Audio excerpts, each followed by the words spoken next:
This is Gucci Turban. I'm Nimesh. That's Asif. This is the only podcast trying to be actively sued by Gucci and or sponsored by Turbans. Holler at us, Turbans. It's a big turban money. Yeah. I went to Sid Sriram concert last night at Blue Note. You know Sid? I don't know, Sid. He's this classically trained Indian singer from Fremont. But he like fused Indian music and jazz last night. It was mind blowing. He's like famous for, he got super famous like within the Indian community for like Bollywood songs and like Tamil songs. And he put out this insane album called Siddharth, I think earlier this year or late last year or something. And we went to see him at Music Hall Williamsburg. And we were all thinking, oh no, it's going to be, well, my cousins who I invited were like, oh, it's going to be like all this weird Indian stuff and then Bollywood music. And we were just mind blown by how insanely talented the guy is. Shout out to Sid. Go check him out if you can. Yeah, I'm not a big Bollywood guy. No? No. I think my parents' fascination with Bollywood when I was a kid was my first indication that they were stupid. Like I realized in the moment that I had no chance to succeed. I was like, you guys need to read some books or something, man. You can't just subject me to this. Like, they would take me to the theater, you know, it's like fucking 3.5 hours long. Yeah. It was the same story of like some forbidden love, you know, like you can't marry this girl, but then you're going to anyway, and then you're going to beat the odds. There's like 6 music breaks. And I listen, like, I'm sure some of those musicians were trapped and very talented, but trapped making that shit.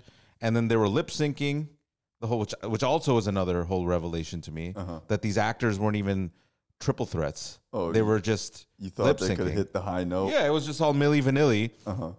And then there would just be long scenes of just crying, of just like the actor, the lead guy cries, and the grandparents cry when they all come together. Can you AI like tears coming down my face? I don't get it, guys. I don't get it. And then I think that's why I had early onset ADHD, because I had to like disassociate while I was stuck there, because you can't run. No, you had to sit there. Back then, you didn't have phones back then where I could just like, you know, look at my phone, look at Instagram while my parents were like enthralled like by this shit. And you'd be like, Shah Rukh Khan is a badass, but he cries every movie. You know, that didn't even bother me, him being an emotional man. He is the shit. Shah Rukh is the shit. Amitabh, fantastic. I love them all. The films I can't get through, but as actors and actresses, top notch. Maybe it's the writers. Maybe it's the writers who I'm really upset at. People just appreciate a good story, you know? But then also on my parents' thing really quick, like, so I'm Bengali, and so my parents don't speak Hindi. Right. So they would just fucking sit there for 3 hours, not understanding shit, and just being enthralled by it. They can't read that fast, English. And then my mom and both my parents would insist that they knew Hindi. And I'd be like, all right, tell me I'm going to where's the library in Hindi? Tell me, ¿dónde está la biblioteca in Hindi? Say that shit to me. Couldn't say it. Right. I'm like, you're fucking lying. Yeah, you guys are lying. My parents could understand Hindi, but they didn't speak it. And I regret not watching Bollywood movies a lot when I was younger, because I watched the classics, you know, K3G, Kaho Ho, Ishq. I don't even know any of those. Kuch Kuch Hota Hai was that one I remember. Yeah, I mean, that's a banger. Yeah. There was this Indian radio station in Jersey that you could call in and like request a song. So one time we were driving back from like South Jersey somewhere, and we were like 15, 16 years old. We called the station and we just sang "Tum Paas Se Aaye" on the radio. We called them like 3 times, and they're like, these fucking kids. This was an Indian radio station? Yeah. Okay. Yeah, like broadcasting out of Edison somewhere. We just sang "Tum Paas Se Aaye." They got so mad. So shout out Bollywood. Shout out Sid Sriram. Go check him out. Yeah, no disrespect to Sid. No, Sid is insane. Or A.R. Rahman, because, you know, these musicians are real musicians. These actors can really act. Right. You know, they cry on cue like nobody else in the business. Right. I mean, everyone's super talented. It's just the... You know, maybe the writing. Somehow the combination, the sum is less than the parts, somehow. Yeah, also, like, Forbidden Love, guys. Mm-hmm. Why? Why is that the same story over and over and over again? Because it's all love is just super forbidden in India, I guess. Can't marry who you want Mm-mm. if you're a brown person. I feel like a lot of South Asian kids go through that because your parents don't let you date, but then they just expect you to get married when you turn like 25. But then like you didn't let. That's changing. That's changing for sure. We're gonna get so much vitriol and so many watch this Bollywood movie. It's different than the other ones.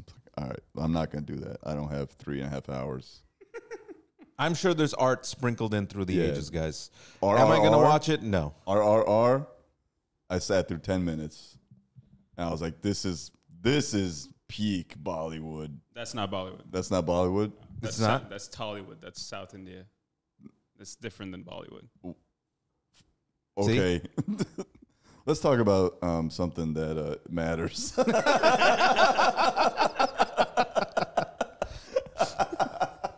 Oh, real quick.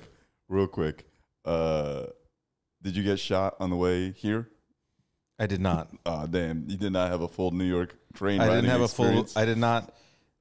Even though the trains have been getting crazy, I was good. The NYPD didn't put 4 holes in you because you jumped the turnstile? No, I mean, like, I think Killed like 14 other people around you because you couldn't make rent and wanted to jump the turnstile for $3?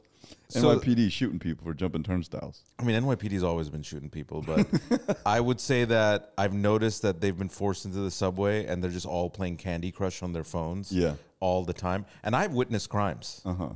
while there's been a cop in the area, Yeah. several crimes, and they're just, You could tell. Like, I remember I was walking down the street in West Village, and we saw like just a guy like literally just passed out on the corner of 6th Avenue and Greenwich Avenue.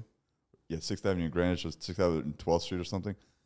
Literally just on the corner. Like, he looked dead. And we're all looking at each other like, dude, what do we do? No one's helping. No one's doing, and no one wants to touch him. He's got like weird stuff on his skin. So we tell cops, like we found cops, like, yo, there's a guy passed out over there. And they look at us like, all right. And then we thought they would, turn the lights on or go speed over, like try to help out. No, they just swiping. No, they make left the and right. firefighters do that. Yeah. They call in the firefighters. They make them pick up the homeless guy, and then they go back to playing Candy Crush or whatever the new hot phone game is, Angry Birds. Shout out to Eric Adams, NYPD, showing America how not to run a city. Doing real good. Shout out Eric Adams. Corruption 101. You are it. I love it. Well, shout out to McKinsey for getting the bag too, by the way, guys. McKinsey? Yeah, remember McKinsey advised the New York City on the brilliant garbage plan where they just put garbage on wheels, the cans on wheels. Uh-huh. So they won't actually, because there are a lot of neighborhoods in New York, black neighborhoods, that don't have proper sanitation services. Like the garbage guys just don't come to their neighborhoods. Uh-huh. And this has been a problem since like the 60s or forever. Yeah. And then Eric Adams' brilliant plan was to pay McKinsey like a bag. Uh-huh. And then McKinsey's brilliant plan was to put wheels on the garbage cans and just have these people wheel it to the corner. Did it work? And it's ongoing right now. Shout out McKinsey. Shout out McKinsey for just being a continuously evil organization. You gotta respect the kill, That's a phrase in comedy. Like, you may not like someone's jokes and someone's act, but they're fucking killing. And you're like, damn.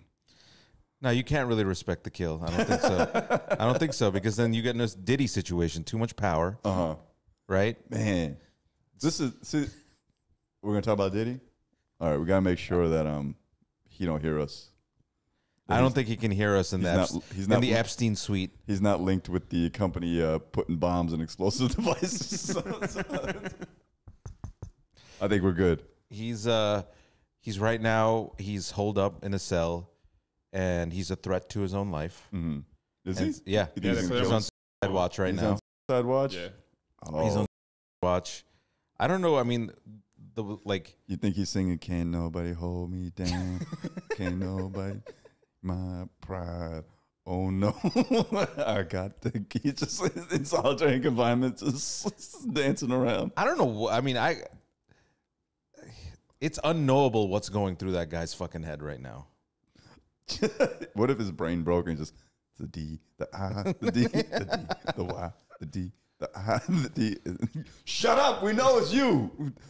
I don't think anybody was at those freak offs though that would warrant, Diddy to get the Epstein treatment of him committing.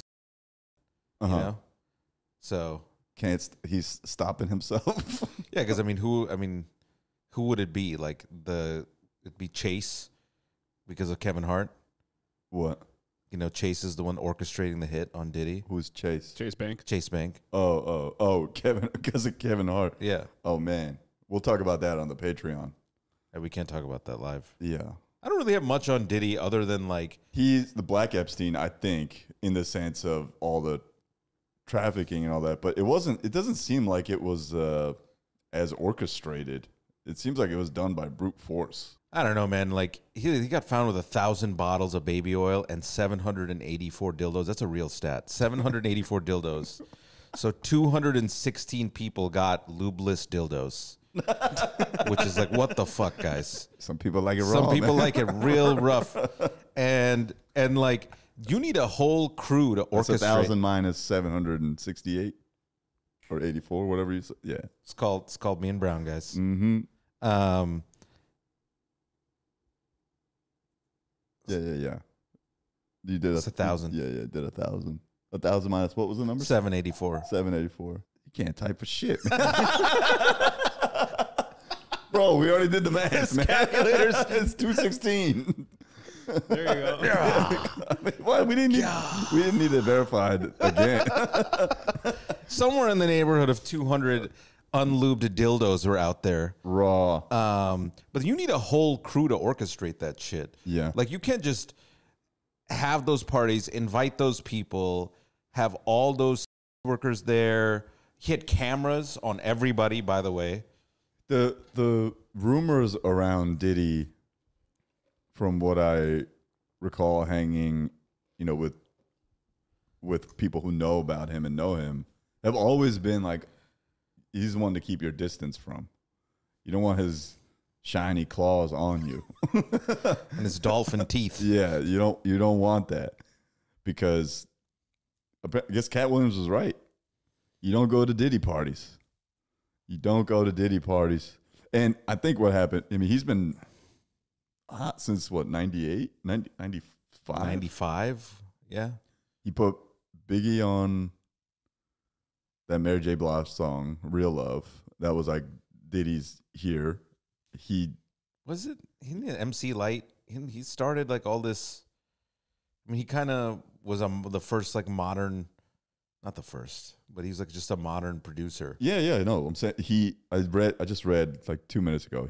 He the first thing he did was made a hit he sampled something for I forgot who. And they got like 3 million. They sold like 3 million records, and that introduced him as a producer. Then he put Biggie on a Mary J. Blige song, and that Real Love, and that introduced the world to Biggie. And then Biggie did Ready to Die, which was, arguably the greatest hip hop album of all time. And that introduced the world to Diddy and started blowing him up. And then, then he killed Notorious B.I.G. Well, you can't even when you listen to Biggie songs now, he's all over them. Yeah. And so you can't even just listen to Biggie's music. I'm in listening peace. to Biggie. I'm still listening people to Biggie. still will do that, but you can't even listen in peace because you're just like, oh fuck, like it was annoying back then. No. It's not like it wasn't annoying then. I mean, every day I wake up, I know what it's like to wake up fucked up, another rock to sell, pockets broke as hell, another rock to sell. I'm not stopping listening to Biggie Smalls, and I won't even think of Diddy when I listen to Biggie Smalls unless he's, breathing in the background. He is breathing on the microphone a lot. Mhm. It's kind of his thing. You think he's just horny? I don't know, man. That's beyond horny because even the Cassie shit was really dark and miserable. Yeah, they had this whole thing on camera, and this guy just In the hotel lobby. in the hotel lobby, just like in like a corporate hotel. You know what I mean? Like Yeah. it's a place where there should be consequences when it happened. Right. You know, He paid 50 grand for the tape. That's what happened. that's it. Yeah. This guy would have come up on millions. Yeah. Security people. Yeah, at least make it worth your time, security guy. Yeah. And he was talking like it was buried, like nothing happened. So Yeah. I told you I met Diddy. I did not know that. But I've talked about it on stage. You've been to a freak off? Listen, podcast world, I got something to confess.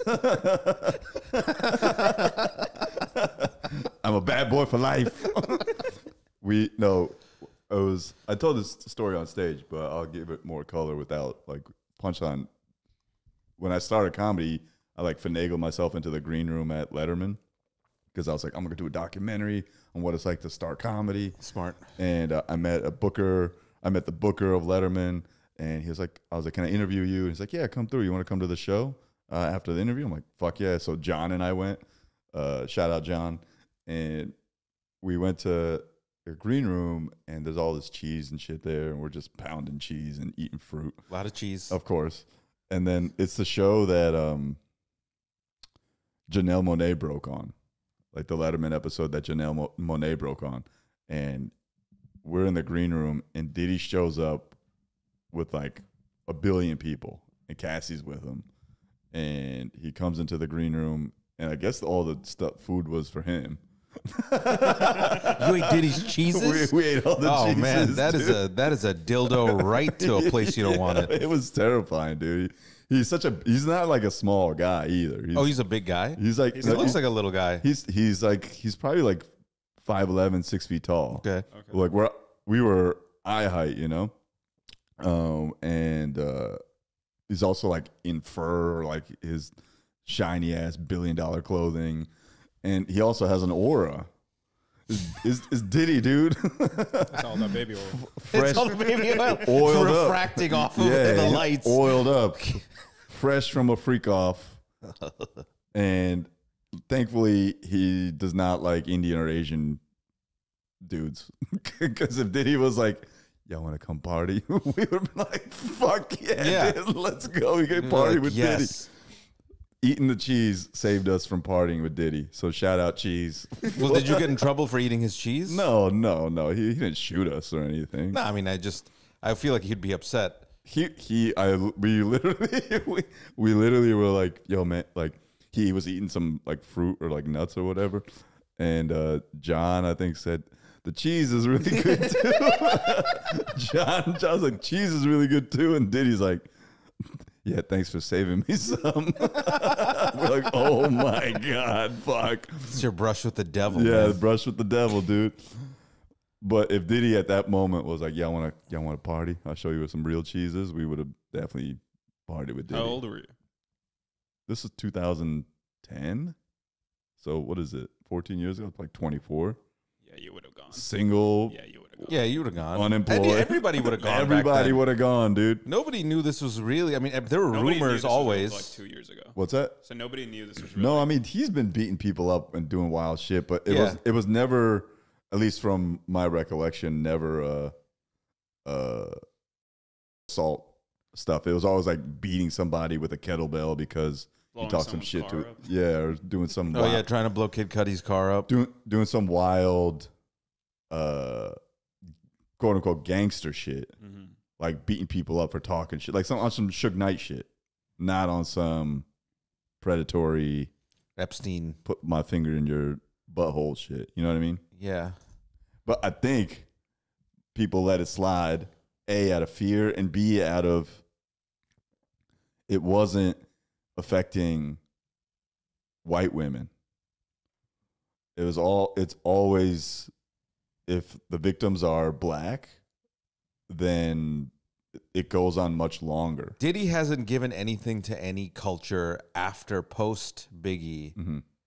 that warrants even his ability to even get away with any of this shit. Like, Oh, it's no, crazy to me he's that cooked. he got away from it, so to like, you know, to the point where like the average American just doesn't care about, you know, that kind of violence and that kind of, I don't want to call it persecution, but just kind of like, you know, that kind of pain and misery happen to a certain group of people, Yeah.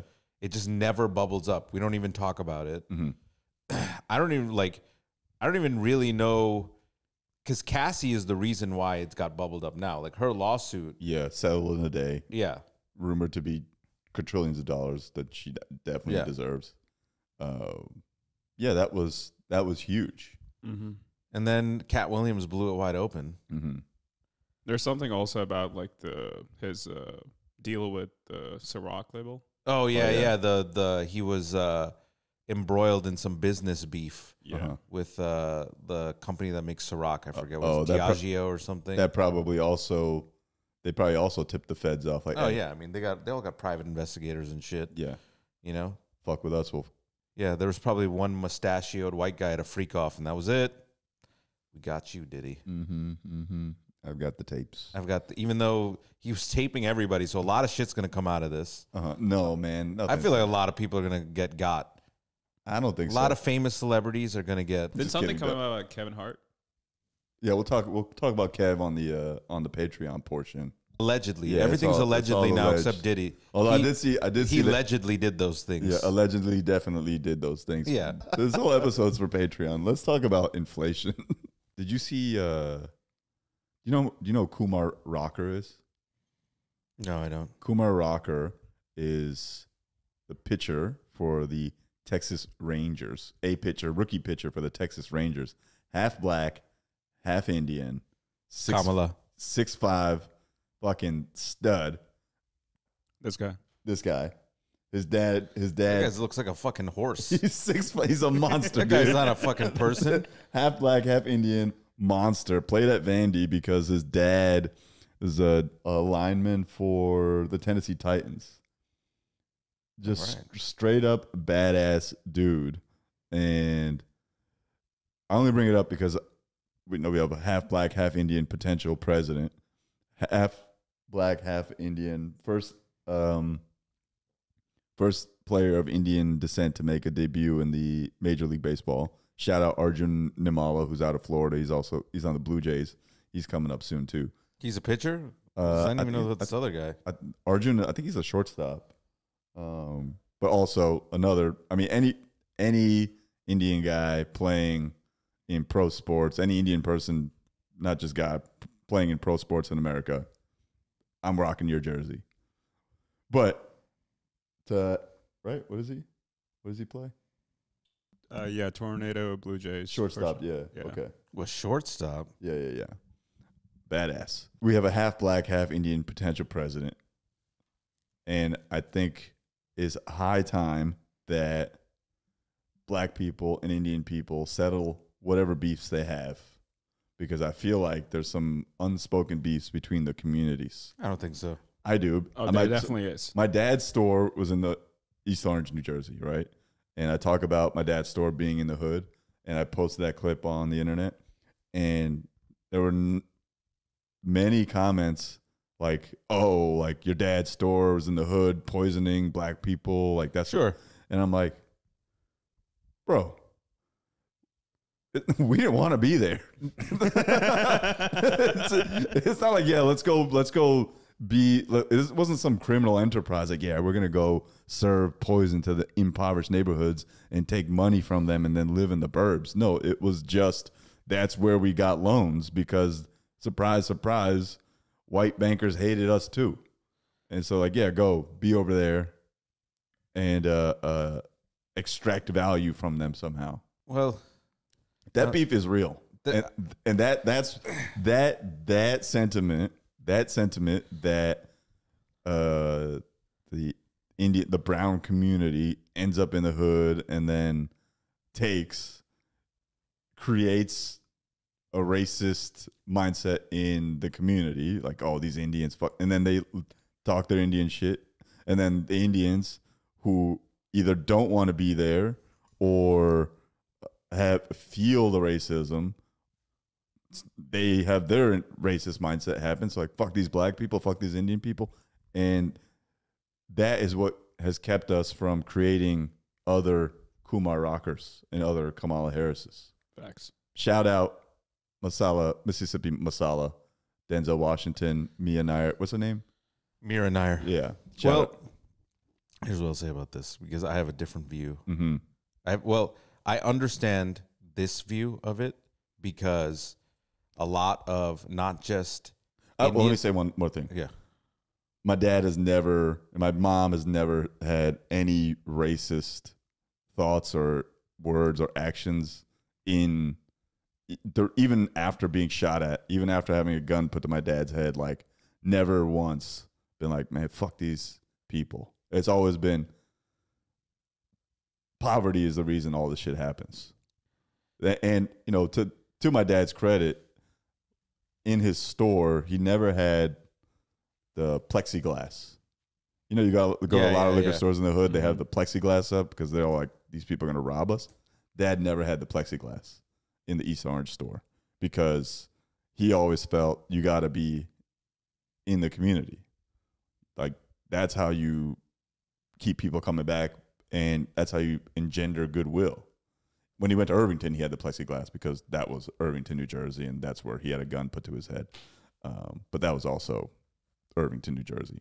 East Orange, a little higher up on the socioeconomic scale, but also still East Orange, New Jersey, where he also got shot. He got shot at there, and then he got a gun to his head in Irvington.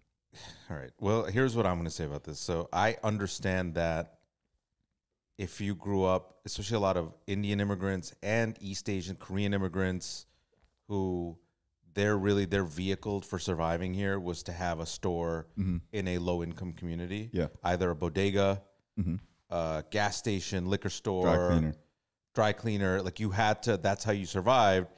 And from the other, like those communities were predominantly poor and they were predominantly Black or Latin.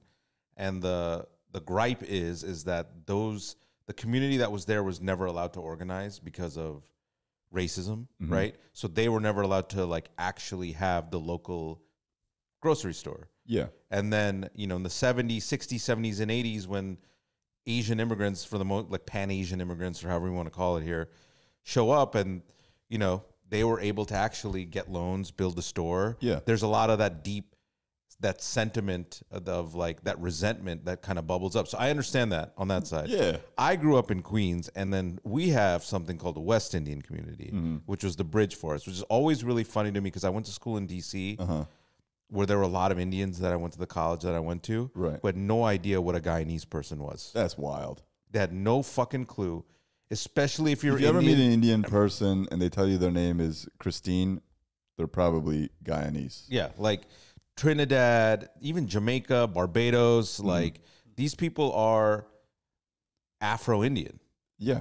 They have Latin resistance. It's like a melting pot of cultures of people who were enslaved and brought over. Shout out to the Brits for having everybody intermingle thanks to slavery and indentured servitude. You've produced some banging ass food and some beautifully teethed people. Yeah. And also, I don't know how, because your teeth in England are fucked up, and your food is trash. Fish and chips is all right. Yeah, fish and chips are all right with Fish vinegar. chips Yeah. But like, yeah, shout out to rotis, you know? Yep. Rotis all over the world. That's what binds us. The Yeah. bread, guys. Right. Remember the bread. Flaky bread. Yeah. Bread and diabetes, guys. We're all together on that. Yep. Hidden diabetes. Hidden diabetes. Hidden diabetes. And so like, like for me growing up, that they were the bridge. So you didn't really get a lot of the, it wasn't just very stark between like, this is a Black community and there's an Indian guy or an Asian guy running it. Right. There was a buffer, of like West Indian people. And so like leaving New York, I was like, oh shit, like there's beefs out here. Yeah. But a lot of people aren't like your dad, man. A lot of people, when they were confronted with like the poverty in this country, like, and the news, right? The brainwashes, your knee jerk. So the riots happened when we were fucking kids.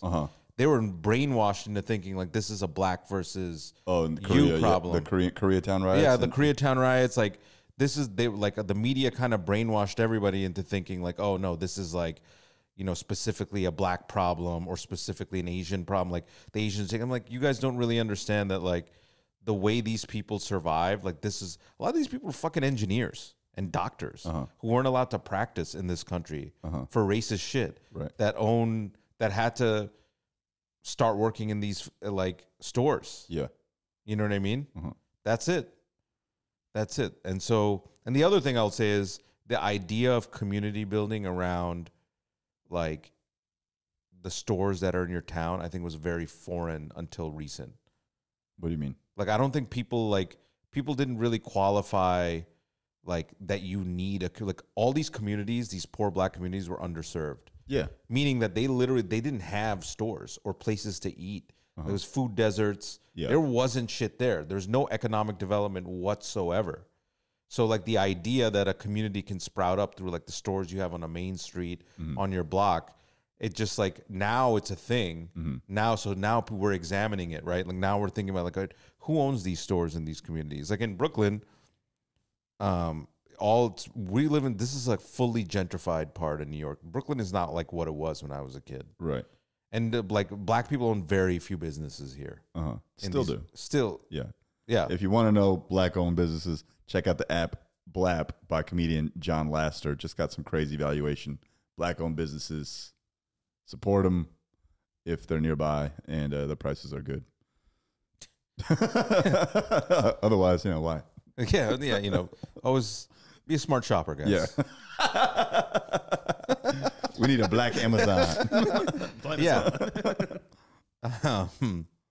But yeah, man, I think a lot of South Asian people, especially these like business owners in these like lower income neighborhoods, they don't have the wherewithal to like really understand that a lot of market forces and a lot of like things beyond you, this is what we talked about last week, have to go right for you to just survive. Yeah. And they just went wrong for black people forever. Right. And now they have the ego, right? And the hubris, like, no, I made it in this country. I'm like, you were just allowed to fucking make it. Yeah. Dog. They were just busy oppressing the people they've been oppressing forever. It just kind of snuck under the radar. And it's still going on. But to squash it, it wasn't on purpose that the Asians came into the hoods and were like, "Yo, we're gonna sell liquor to these people." It's just opportunities that were present or given. I mean, my dad came when he was 17 to America, so he wasn't an evil genius at that point. Like, oh yes, I'm gonna sell cigarettes and MD 4040. Yeah, nobody wants to do that. Yeah, but all that to say, let's squash the beef, make a Jamaican beef patty, and produce some more Kumar Rockers. And shout out Kumar Rocker, man. Had a amazing. I don't even like baseball, but I saw the highlights. I was like, God damn, good for you, boy. Keep it rocking. Shohei Ohtani, 51-51. Legend. I was watching the other incredible game that night, the Jets versus the Patriots. I'm just kidding. Trash. Who cares about them? But we were at a bar, and that's what they were playing. And when we saw the highlight of Ohtani hitting his 50th ball, you saw the melee of people reaching for that 50th home run ball. Did you see it? Yeah. I would have punched so many people in the face for that ball. Nah, you got to give it back because who's it? You have to give it back? Like $300K. Yeah, you have to give it. Like it's like you can't. You could keep it, but then you're like an asshole. Baseball fans just wilding, bro. You can't hate your guts. Yeah, they give you. I don't know if he gave it back though.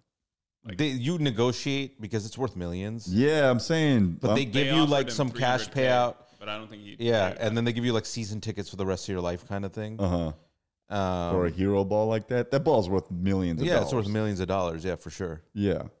But how mad is Ohtani's interpreter? Yeah, jail. Bro, you know what? I don't buy any of that shit. It was Ohtani. Ohtani's like Jordan, bro. He's betting out there in the fucking wild. You think so? Oh yeah, these guys are wired like that, man. You think he's just like? You think he's like just because he can't fucking speak English, everybody thinks, oh, he's a nice Japanese guy. He's out there just letting it ride on black, bro. He's like fucking. That guy is not a normal person. You don't do 50-50 being a normal guy. Yeah, no, he's looking for another interpreter right now. He's like trying to. he's gonna go mute so people don't know how much of a fiend he is. Yeah, this guy's fucking maniacal. Yeah. You know, he steps up to the plate. He knows what that pitcher had for breakfast. He's like, Yeah. oh, you had some Cheerios, huh, bitch? And then he just whacks it yard. He just goes yard. And like you can't be that good at sports without having a couple screws loose. Yeah. And then they use Americans' ignorance of like foreign everything to be Yeah. like, yeah, the interpreter did it. Right. That guy is committing seppuku. Yeah, right now. dude. See ignorance right there. There we go. See? Shout out being dumb.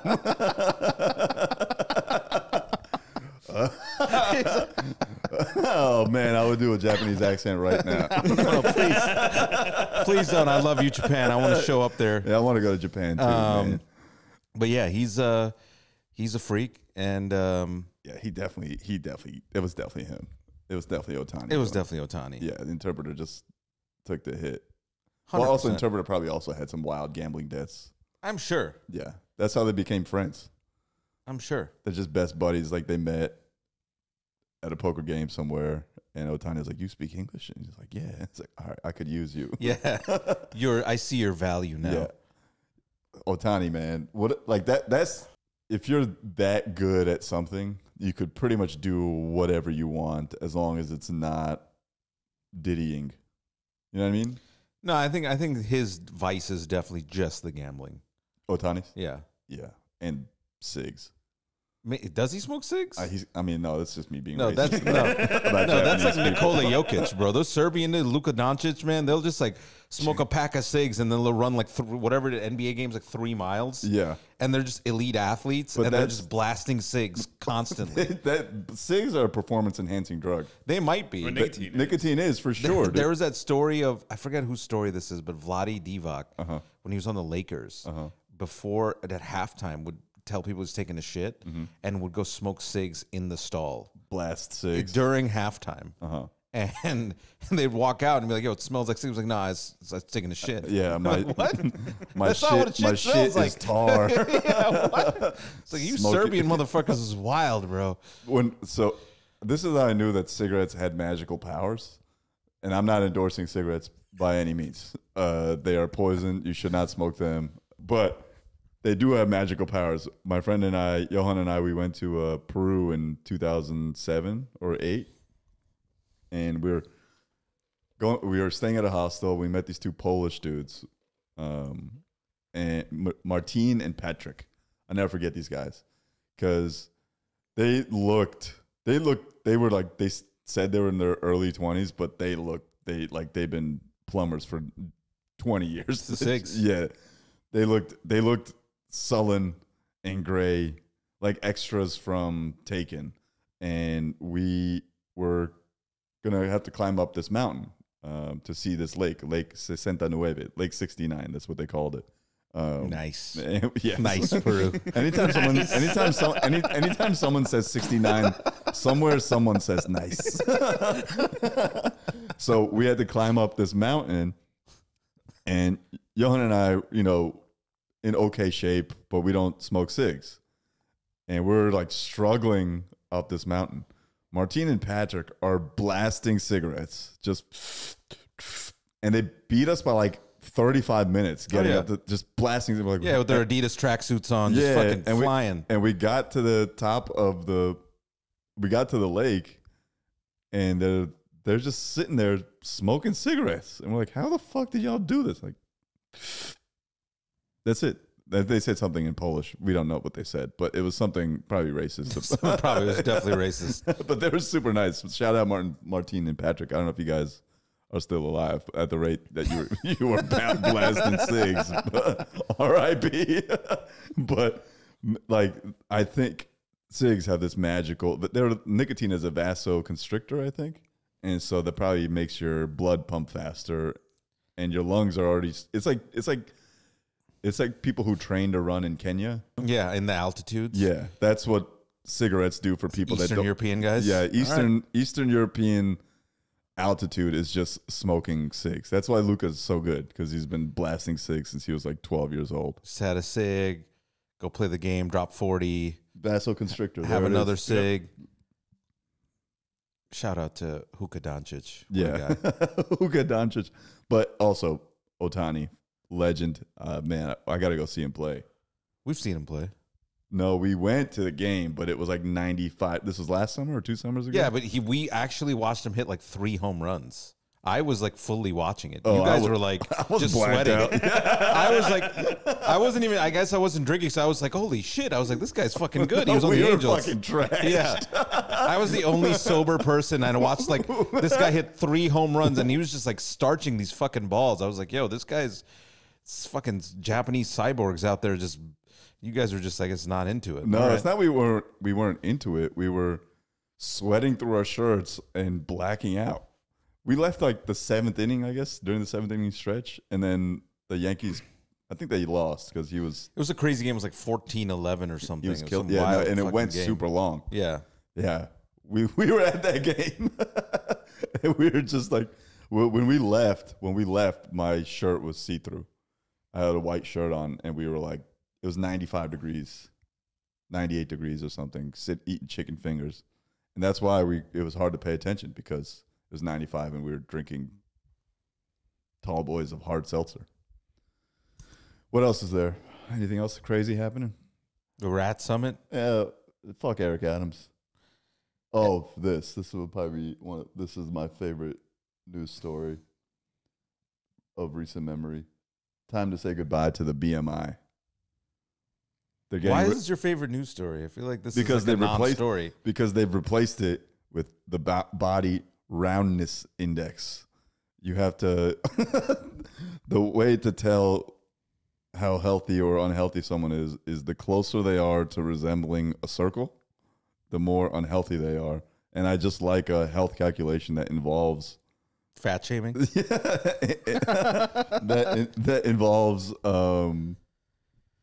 finding the circumference of somebody using 2 pi r and all that. That's why. That's all. So if you're around, check out this BRI. It's good for you. You'll see how much closer you have to be to an ellipse to be healthy again. Oh, quick hit. Nixon. Some tapes were released last week of Nixon saying weed is not that dangerous. When Nixon started the war on drugs to That guy was a piece of shit. basically he said to lock up black people. That's what Nixon did. But he says on tape that it's not that dangerous. But that's not the right signal to send right now. Yeah, wasn't he like it was? Listen to the tape. Let me say, I know nothing about marijuana. I know that it's Someone harmful, coughs. it's dangerous. I like to imagine that I don't they're want kids to high, leave. passing a blunt around. Like, It's not that bad. But we gotta lock these black people up. I'm not a presidential historian, so everything I'm about to say is probably wrong. mm-hmm. But Nothing wrong with that. it feels right, so I'm Yeah, gonna say it. yeah. That's how we live. Emotional truths these Mhm. days. Wasn't Nixon? He had that guy Barry Goldwater, which was his like advisor, who kind of started this whole thing of like, you know, like representing yourself as something you're not as a politician. Like just kind of sell it. Mm-hmm. Like it's just a showmanship of politics, Uh-huh. where it was like he himself might have not thought that weed was bad, but because he was trying to coddle favor, he was just like, no, just say it's a minorities issue, and then we'll run with it. Like Barry Goldwater's a piece of shit. Uh-huh. It warrants further reading Uh-huh. that I'm not going to do, Correct. but It sounds right. Nixon was like the first, like, you know, because all Republicans do now these days, like this fucking North Carolina piece of shit, Oh yeah, that Mark the Robinson. black Nazi. Yeah, the black Nazi guy. This whole thing is like they themselves are doing dirty shit all the time. Yeah, But they present family values and like American ideals, this weird fucking shit. he called himself a black Nazi on like a video, right? Yeah. Or on a site. Uh-huh. He's been on multiple sites. Oh yeah, Actually. but he Um, left comments as a black Nazi. I think his comments were way worse than the black Nazi thing. Oh, from okay. what I gather about this man. And you know what? He's Currently the lieutenant governor. of He's a North Carolina. lieutenant governor. He's anti-abortion, even though he forced his girlfriend publicly to have an abortion in the 80s. Uh-huh. All that shit, all the hypocrisy, Oh, typical. and he's hypocrisy. only behind by 5 points. So what the fuck, guys? It's because no one watches the news that they don't want to hear. That's all it is. This guy's out on Front Street with his shit though. Like he's like What? just being a, you know. Yeah, I guess it's just like, yeah, what's acceptable? You know, what's acceptable? Like, okay, black Nazi, white Nazi. I'm still a Nazi. You're a Nazi. Vote for me. That's pretty scary, guys. That's pretty scary to me. Yeah, no, it is. But it's also North Carolina and Mad Indians in North Carolina, by the way. Chapel Hill, Durham, Yeah, Raleigh. a lot of huge Indian communities propped up over there. Mm-hmm. Low taxes, smart people, big universities. Yeah. Low taxes. That's all it is in North Carolina for the Indians. What's up with Indians and taxation, guys? This is going to be a common refrain. This is a common refrain. Can we just pay the taxes? I was out with people last night, and they're like, nah, fuck taxes. I'm like, all right. That's why the train is trash. I don't even know where to start with that shit. We can't. It's too deep. It's too deep. Just, you know, I want things here to not look like it is over there. Yeah. What my family fled from, Right. you know? It's because they couldn't get tax revenue over there. It's a pretty simple, Right. you know? Anyway. Yeah, no, I mean, that would require people to have, you know, some modicum of self-awareness or awareness at all. Yeah, I mean, and I don't know what's going on with the North Carolina governor's race. I don't know who the counterparty is, but what's this guy's name? Mark Robinson. Mark Robinson. Yeah. He's not going to win. I mean, probably not. It's just always like, even everything that Trump does, he's only, he's not down by much. That's because once you've chosen your team, you already bought the jersey. You know, you can't burn the jersey unless it's like Ben Simmons or something, you know? You're married to that, and now you have to back up your own poor choice. Because no one wants to admit they were wrong about something. No one wants to be, oh yeah, I fucked up. Trump's not my guy. I made a mistake. Except that guy that tried to shoot him. But Yeah, maybe, yeah. you know, that's what it is. Both guys that tried to shoot him were on his side. Right. And then they saw the light. This happened with Donnie. He was at a anti-Semitism event. And he said, if I lose, the Jews will have a lot to do with it. Which reads as, maybe we're just putting subtext where there isn't any. He's just like signaling to people, like, hey, let's blame these guys if things don't go well for me. Yeah. It's Jared Kushner's That's part fault, of his MO. right? But people don't care, man. No, they don't. They really don't. It's just a team game now. Which team are you on? My team is better than yours. Tay-Tay is on Kamala's team, and that's why Trump is trying to get everyone, all the young men, trying to court all these like easily. Yeah, he's going on like with these streamers, all these Zoomers and shit, and Gen Z young men who are going further and further right wing.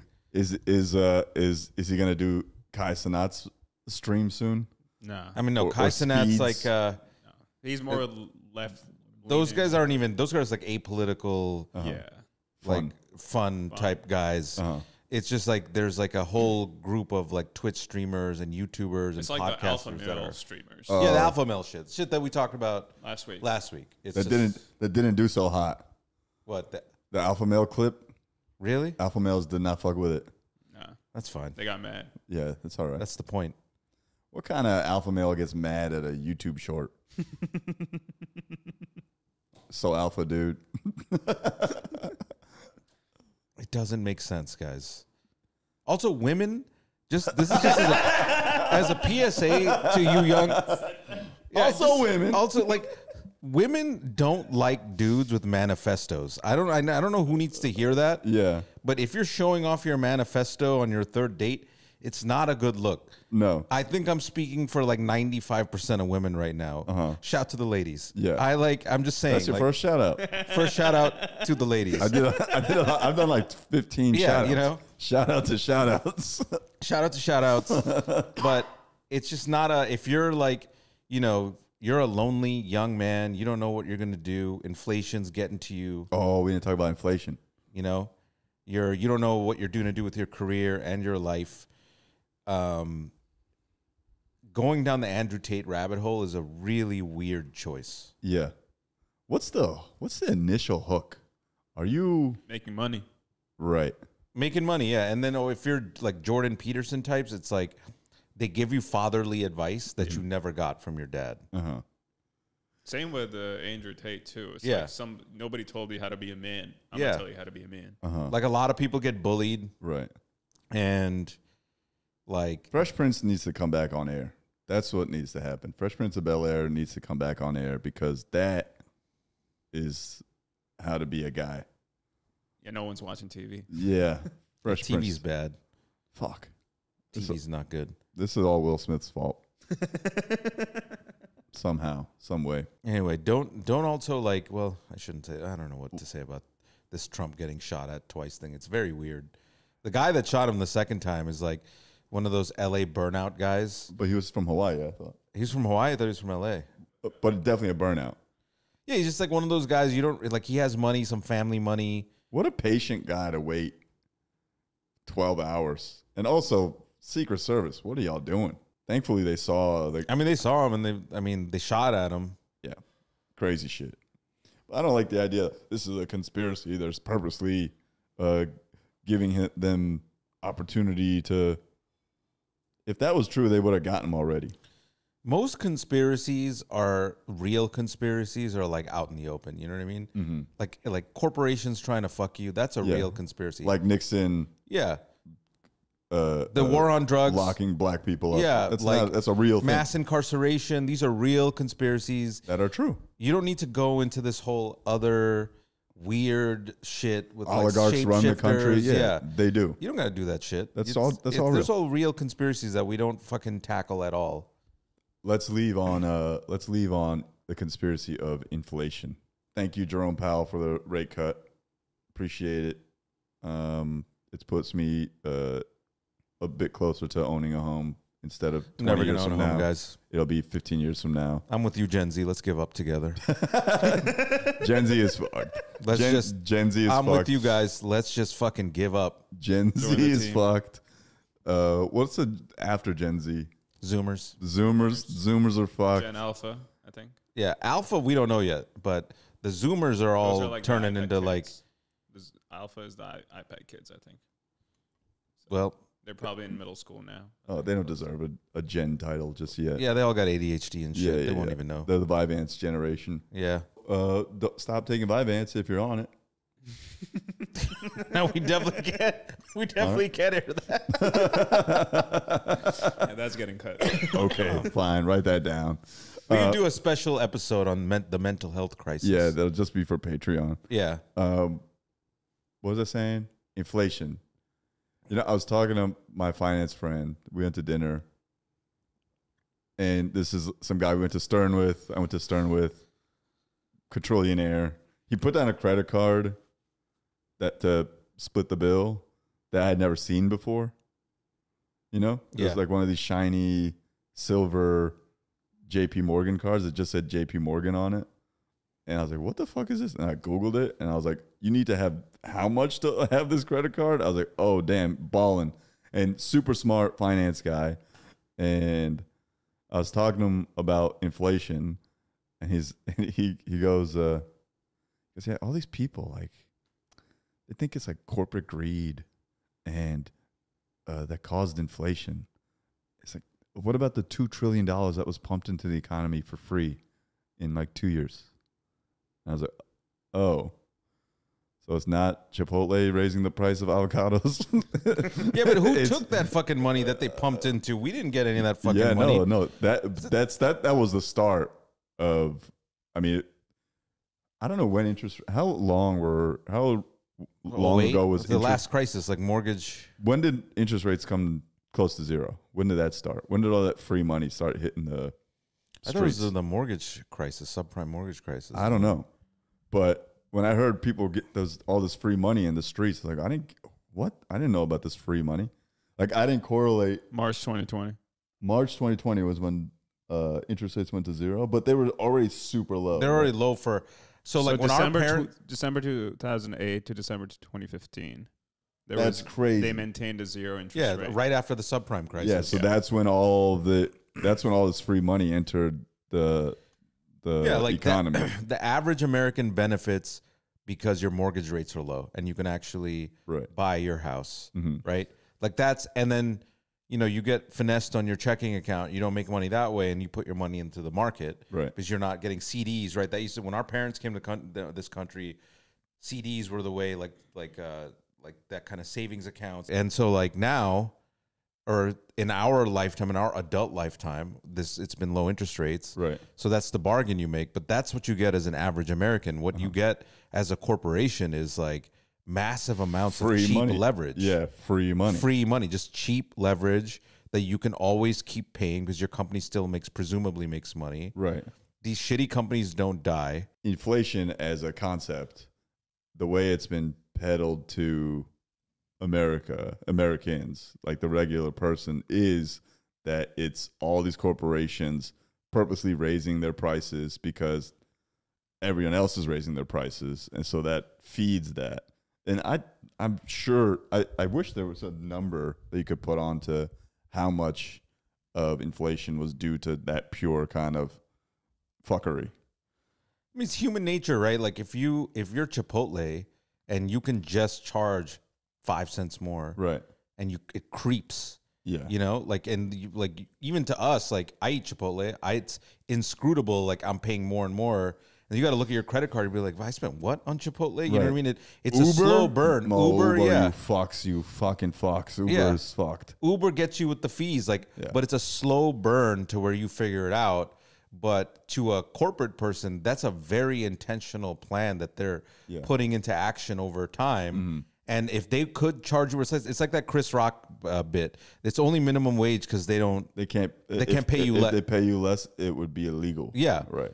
If it's just human nature, they just want to take less. I would. Yes, that's exactly it. Like and then they hide it around a lot of these like very intellectual things that the average person like shit.